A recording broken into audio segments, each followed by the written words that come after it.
पोरांनो, कांदा चिरते वा, तिखट करायचंय.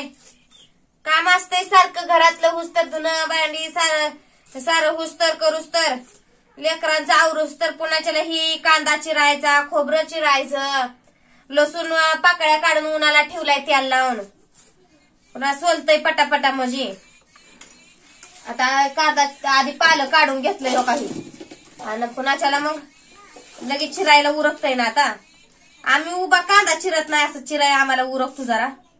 काही जण म्हणते ती उभा कांदा चिराय उरकतो, आम्हाला नाही, आम्हाला ती सवय नाही का नाही. ते उगाच वाटतं उभा चिरायचा, आणि उभा चिरला तरी मोठे मोठे फाके आले का उगं वाटतं, मग ती पातळ चिरावं लागतो उभा.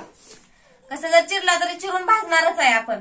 पहिल्यापासूनच आमच्या आत्या होते का नाही तेव्हापासूनच आम्ही असं कांदा चिरतो बघा. चिरून घेती कांदा, तर ऊन खाली होतं या, मग चूल पेटवती, मसाला भाजती, त्याच्यात कांदा टाकती. कांदा ही भाजायला जरा उशीर लागतोय, मग तर मावळतोय दिवस कांदा भाजूस तर करूस तर. आणि मग पुन्हा मिरच्या भाजायच्या, मग चटणी करायची. म्हटलं पोरासने आता दिला बघा भात कालवण, खाल्लं पोरांनी. आणि आता बाहेर कट्यावर त्यांना कूलर लावून दिलाय, बसलेले तिकडे. म्हणलं चिरू द्या मला कांदा, हे आता बसा म्हणलं जरा तिकडं. आता काय तर लेकर काम सुचू देत नाही ते, आणि वर बी हितनं 17 वेळा माझं पळायचं झालं बाहेर. पायरा पारापा वाजलं त्या कट्यावर फरशीवर. पडलं काय की वाटतंय, आणू पडली काय की, मग 3दा जाऊन बाहेर पडत बघतीय. काय काम करत कसं लेकरासने ध्यान ठेवावं लागतंय. बायचा जन्म लय बेकार आहे, नको वाटतंय.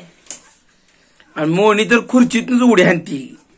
खुर्चीत बसती खाली बापू झोपलाय त्याच्या अंगा उडी मारती. या का करायचं, सांगितलं 10 वेळा तर ती लेकराची जात ऐकती काय. खोडकरपणा खेळायचं वय त्यांचं, त्यांनाच काय म्हणून उपयोग. आपण बी असंच बारक्यापणे आपल्या आई बाला ऐकत नव्हतो. नको नको म्हणाल तर मुद्दाम जातो आपण. ऊन असल्या प्रकारचं पडलं या. आता पाणी बिनी भरून घेतलं, डबल पाणी भरलं. कपडे धुवायच्या आधी एकदा पाणी भरलं, पाणी नव्हतं बॅलरात. कपडे धुतले, बॅलर फुल केलं. पुन्हा ह्याचं पाणी मोटरचं भरून काल डेरा आणला होता, ते धुवून करून मांडला झाडाखाली. आज मगा मांडलाय, अजून काय गार झालं नसेल पाणी. पिपरणीची बी सावली एकदम बारीक गार सावली, त्याचा डेरा ठेवला. म्हणजे बाहेरच्या बाहेर जर वाट सुरू एखादा माणूस आला तर डायरेक्ट झाडाखाली पाणी प्यायला पाहिजे. ते नव्हता किसन काका गावात नांदच तिथं पाणी प्यायला पहिल्यांदा. आणि ती आणणी लय दिवस झाला तर डेऱ्याची आमच्याकडे आणणी होती, ती लोखंडाचं गोल खाली पाय असते ती कुठं मी बेड मध्ये टाकलेली, ती गावता गावना 1 तास गेला ती सुडकाया. झाकण गावलं त्याचं, झाकण नाही गावलं. झाकण गावातल्या घरी आहे. गावात आमचं एक घर आहे बघा, तिथं झाकण आहे. पहिला डेरा होता तिथं भाऊजी आमचं कलास घेत होतं, ती पाणी प्याय ठुलतं पोरासनी. ते झाकण हे सगळं तिथंच आहे. निम्मी अर्धी भांडी आमची गावात आहे, ती खोरं टिकावं गावात आहे, पाटिया.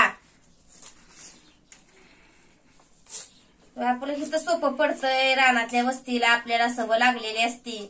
तुम्ही काय का म्हणणार, पण मला गावात का नाही करमतच नाही. जरी कोण असले तर जरी आपण गावातल्या तिथं राहायला गेलो, गावात माणसं तिथं करमतच नाही.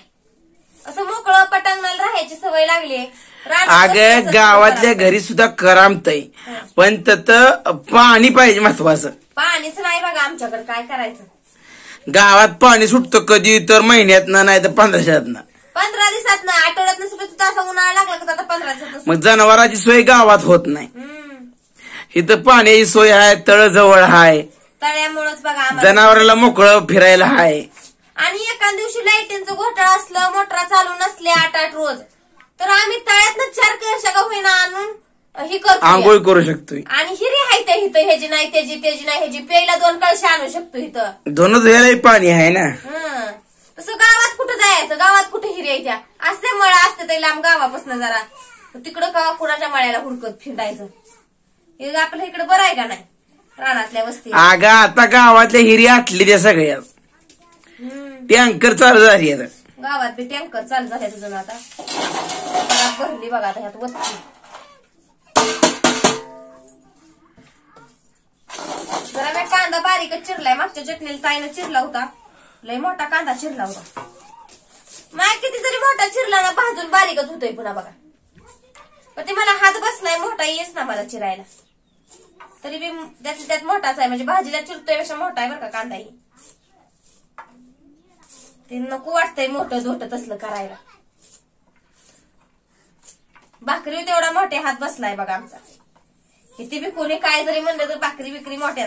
आज तरी बघा खायापुरते 2-4 भाकरी मोठ्या केल्या, 5-6 भाकरी, आणि पुन्हा टोपलेट ठेवायला आता डब्यात ठेवतोय ना, उन्हाळा लागलाय म्हणून. डब्यात म्हणलं आता भाकरी मोठ्या बसत नाही, त्या दुमडून ठेवा तर तुकडं पडतात.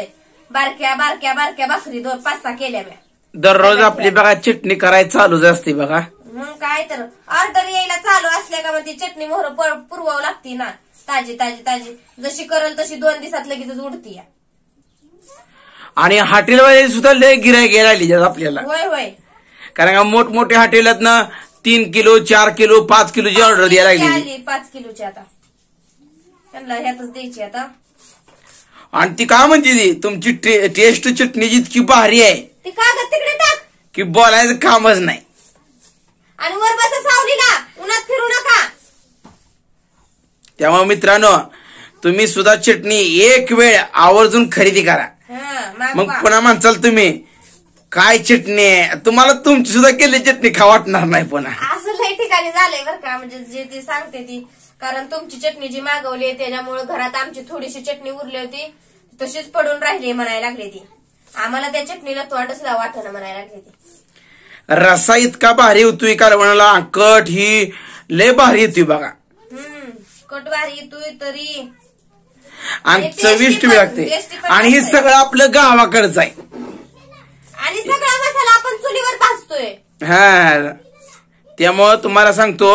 आणि ऑफर आहे 1 मे पर्यंत, तोपर्यंत तुम्ही 1 किलोच्या पुढे ऑर्डर येते बघा. 1 मे जवळ यायला लागलाय बघा आता. हा, पटा पटा पटा ऑर्डर बुक करायची. आणि तुम्ही म्हणता चला ऑर्डर कशी बुक करायची, तर आपला व्हॉट्सअप नंबर आहे बघा 74 98 97 51 95. प्रत्येक व्हिडिओ मध्ये सांगतोय आम्ही, कारण जसं नवीन कोण बघत असतील व्हिडिओ तर त्यांना समजावा. एखादा व्हिडिओ कुणाकडून बघायचा चुकला असेल तर त्यांना समजत नाही. हा नंबर फोन पे पण आहे आणि व्हॉट्सअप पण आहे, गुगल पे पण आहे. नाही, अगोदर तुम्ही ऍड्रेस पाठवा. हा, ऍड्रेस महत्वाचा. पिनकोड महत्वाचा. पिनकोड आहे. प्रत्येक जण काय करतंय, ऍड्रेस तर पाठवतोय पण त्यात पिनकोड विसरतोय. आणि त्याच्यासोबत तुमचा स्वतःचा मोबाईल नंबर पाठवा. ती पण चालू बघा, नाहीतर बंद पडका असला की घोळ होणार. ऑर्डर जवळ जवळ आली का तुम्हाला फोन येतो, त्यामुळे नंबर ही चालूच पाहिजे. अगं बाहेर हेलिकॉप्टर आले वाटतं. होय होय, आले आवाज येतो. तरी म्हणलं पोरांचा कलावा कसा काय, त्यानंच बघायला उन्हात पडते ती सारखी. ऊन लय भयानक पडलंय, लेकरं तर लय दमवायला ती उन्हात नको नको वाटतंय जीव. आणि ह्या लेकरासनी काय कळणं, मजा वाटते आता. आणि रात्रीची उडत ताप आला का पडते ती. सोसायचं त्यांनाच आहे पण निस्तरायचं आम्हाला आहे. रात्रात जागावं लागतंय लेकराला. अगं लहान लेकरं म्हणजे गुलाबाची फुलं असतात. गुलाबाची आहे ती फुलं, पण सुकून गेली का कसं तोंड होतंय. गुलाबाची फुलं उन्हानं बी सुकून जाते ती फुलं. मित्रांनो, कुणाला ऑर्डर करायची असेल तर व्हॉट्सअप नंबर सांगितलेलाच आहे. अजून लास्टला मी तुम्हाला नंबर सांगते 74 98 97 51 95. ह्या नंबरवर व्हॉट्सअपला संपर्क साधा आणि ऑर्डर करा. बाय.